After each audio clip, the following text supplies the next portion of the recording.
नमस्ते बच्चों, हिंदी संस्कृत शिक्षा चैनल में आपका बहुत बहुत स्वागत है। मैं हूं आपकी संस्कृत अध्यापिका मुक्ता मैडम और आज आप मेरे साथ पढ़ेंगे रुचिरा प्रथमो भाग षष्ठ वर्गाय संस्कृत पाठ्य पुस्तकम। रुचिरा प्रथम भाग छठी क्लास के लिए संस्कृत की पाठ्य पुस्तक। आज हम पढ़ेंगे छठा पाठ समुद्र तट। षष्ठ पाठ समुद्र तटः। बच्चों, आप ये समुद्र तट का दृश्य देख रहे हैं। यहाँ पर बहुत सारे बच्चे खेल रहे हैं, क्रीड़ा कर रहे हैं। तो समुद्र तट पर ये सभी बच्चे क्या कर रहे हैं और समुद्र तट का वर्णन इस पाठ में किया गया है। चलिए संस्कृत से हिंदी भाषा में अनुवाद करते हैं। एषः समुद्र तटः, यह समुद्र का किनारा है। अत्र जना पर्यटनाय आगच्छन्ति, यहाँ लोग घूमने के लिए आते हैं। केचन तरंगै क्रीडन्ति, कुछ लहरों से खेलते हैं। केचन कुछ, च नौका भी जल विहारम कुर्वन्ति, नाव से जल विहार करते हैं यानी पानी के अंदर घूमते हैं। तेषु केचन कंदुकेन क्रीडन्ति, उनमें से कुछ गेंद से खेलते हैं। बालिकाः बालकाः च, बालिकाएं और बालक। बालुका भी बालुकागृहं रचयन्ति, मिट्टी से मिट्टी के घर बनाते हैं। बालुका यानी रेत, समुद्र तट पर जो रेत होती है उसे बालू कहते हैं। तो बालू से बालू के घर बनाते हैं। मध्य मध्य बीच बीच में तरंगा लहरें बालुका गृहम, रेत से बनाए हुए घरों को प्रवाहयन्ति, बहाकर ले जाती है। एषा क्रीड़ा प्रचलति एव, इस तरह का खेल चलता रहता है। यह खेल चलता रहता है। समुद्र तटः न केवलम पर्यटन स्थानानि, समुद्र तट न केवल पर्यटन के स्थान हैं। अत्र मत्स्य जीविनः अपि स्वजीविकाम चालयन्ति, यहाँ पर मछुआरे भी अपना जीवन चलाते हैं। अत्र यहाँ मत्स्य जीविनः यानी मछुआरे भी स्वजीविकाम अपनी आजीविका चालयन्ति चलाते हैं। अस्माकं देशे बहवः समुद्र तटा सन्ति, हमारे देश में बहुत सारे समुद्र तट हैं। एतेषु मुंबई, गोवा, कोच्चि, कन्याकुमारी, विशाखापत्तनम, पुरी तटः अतीव प्रसिद्धा सन्ति, हमारे देश में बहुत सारे समुद्र तट हैं। उनमें से कौन कौन से समुद्र तट प्रसिद्ध हैं यहाँ बताया गया है। सभी के नाम हैं। एतेषु, इनमें से, मुंबई, गोवा, कोच्चि, कन्याकुमारी, विशाखापत्तनम, पुरी आदि के जो समुद्र तट हैं वह बेहद प्रसिद्ध हैं।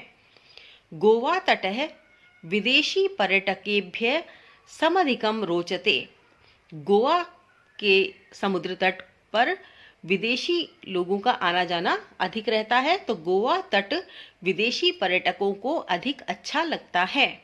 विशाखापत्तनम तटः, विशाखापट्टनम का तट वैदेशिक व्यापाराय प्रसिद्धः, विदेशी व्यापार के लिए प्रसिद्ध है। कोच्चि तटः नारिकेल फलेभ्यः ज्ञायते, कोच्चि का तट नारियल के फलों के लिए जाना जाता है। मुंबई नगरस्य जुहू तटे सर्वे जना स्वैरम विहरन्ति, मुंबई शहर के जुहू नामक तट पर सभी लोग स्वयं ही एक साथ विहार करते हैं, घूमते हैं।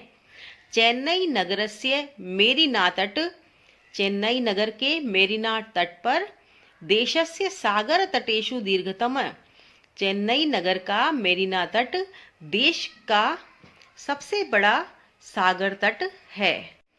भारतस्य त्रिस्रिषु दिशासु समुद्र तटा सन्ति, भारतस्य यानी भारत के, तिसृषु यानी तीनों, दिशासु दिशाओं में, समुद्र तटः समुद्र तट हैं। भारत की तीनों दिशाओं में समुद्र तट हैं। अस्माद् एव कारणात्, और इसी कारण से भारत देशः, हमारा देश भारत, प्रायद्वीपः इति कथ्यते, प्रायद्वीप कहा जाता है। इसी कारण से हमारा देश भारत प्रायद्वीप कहलाता है। प्रायद्वीप किसे कहते हैं? प्राय का अर्थ प्राय प्राय, यानी कि जो पूरा न हो। प्राय प्राय द्वीप है, यानी पूर्ण रूप से द्वीप नहीं है, अर्थात जो क्षेत्र तीन तरफ से पानी से घिरा हुआ होता है उसे हम प्रायद्वीप कहते हैं। भारत जो है तीन तरफ से जल से घिरा हुआ है, तीनों तरफ उसके सागर है, इसलिए उसे प्रायद्वीप कहते हैं। अब कहाँ कहाँ है देखिए। पूर्व दिशायाम बंगोपसागरः, पूर्व दिशा में बंगाल की खाड़ी है।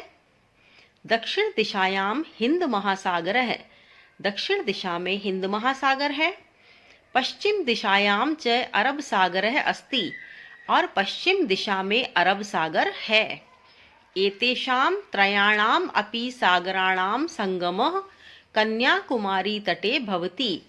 इन तीनों ही सागरों का संगम कन्याकुमारी के तट पर होता है।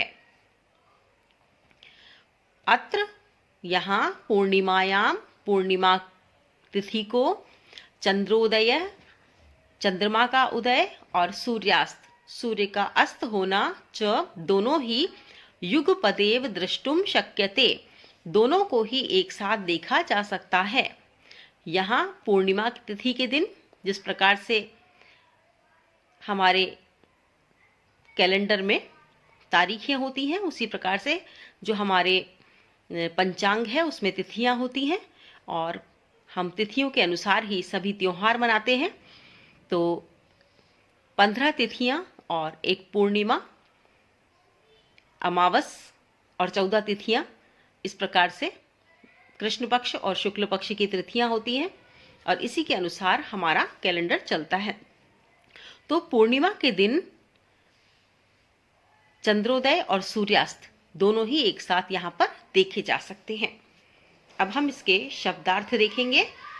शब्दार्था, शब्दों के अर्थ। समुद्र तटः, समुद्र का किनारा, सी बीच। पर्यटनाय, घूमने के लिए। अब ये 4 एक्सकर्शन, तरंगई, लहरों से, के साथ, लहरों के साथ या लहरों से। विद वेव्स, नौका भी, नौकाओं के द्वारा। बाय द बोट्स, यहाँ तृतीया विभक्ति का प्रयोग अधिक आ रहा है। जल विहारम, जल में विहार करना। जल क्रीड़ा, वाटर गेम। बालुका भी, बालुओं से। विद सैंड्स, यानी रेत से। बालुका गृहम, रेत का घर। बालू का घर, घरौंदा या रेत का घर। सैंड, हाउसलेट। मध्य मध्य, बीच बीच में। At some interval. प्रवाहयन्ती, धो देते हैं, बहा देते हैं, प्रवाहित कर देते हैं। धोना या बहाना। प्रवाह, प्रवाह का अर्थ होता है तेजी से बहना। जब तेजी से जल बहता हुआ आता है तो बहुत कुछ अपने साथ ले जाता है, मिट्टी या रेत को अपने साथ ले जाता है। वॉश आउट, धो देता है। प्रचलति एव, चलती ही रहती है। Keeps going on. पर्यटन स्थानानि, पर्यटन के स्थान यानी घूमने की जगह है। Tourist spot. मत्स्य जीविनः, मत्स्य मछली, जीविनः मछलियों पर जीवन यापन करने वाले कौन होते हैं? मछुआरे। मत्स्य जीविनः मछुआरे। फिशरमैन, स्वजीविकाम, अपनी जीविका को। स्वजीविकाम, अपनी जीविका को। Means of one's livelihood. चालयन्ति चलाते हैं, कॉजिंग टू मूव। अतीव, अतीव यानी बहुत अधिक, एक्सेसिव। नेक्स्ट पेज पर आगे शब्द है स्वैरम। बेरोक टोक, यथेच्छ यानी अपनी इच्छा के अनुसार। As one pleases. विहरन्ति, विहार करते हैं, घूमते हैं, टहलते हैं, रोम। दीर्घतमः, सबसे लंबा, लॉन्गेस्ट। प्रायद्वीप, यहाँ प्रायद्वीप की परिभाषा भी दी है कि 3 तरफ जल से घिरा हुआ भूभाग प्रायद्वीप कहलाता है। तो प्रायद्वीपः 3 तरफ जल से घिरा हुआ भूभाग। पेनिनसुला। संगमः, संगम का अर्थ है मिलन। कॉन्फ्लुएंस। युगपदेव, युगपत एव एक ही साथ, एट द सेम टाइम। द्रष्टुम शक्यते, देखा जा सकता है, मे बी सीन। तो बच्चों, हमने अभी पाठ 6 समुद्र तट का संस्कृत भाषा से हिंदी में अनुवाद किया और साथ ही इसके शब्दार्थों को भी पढ़ा।